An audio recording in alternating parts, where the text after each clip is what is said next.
The reason woodworking just really clicked, it just made sense. I could visualize it, and it was the first time I was told I was good at something, and that was it. I was like, this is the thing that I'm going to put all my energy into, and I wanted to.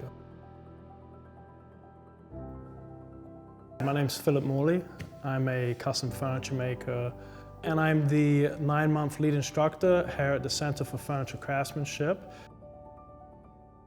I love just the very nature of how the tambours come together and just creates this nice, panel effect, and there's not too much fuss going on with styles and rails and different shadows. It feels kind of like curtains to me, right? Like that moment when you open it up is really special.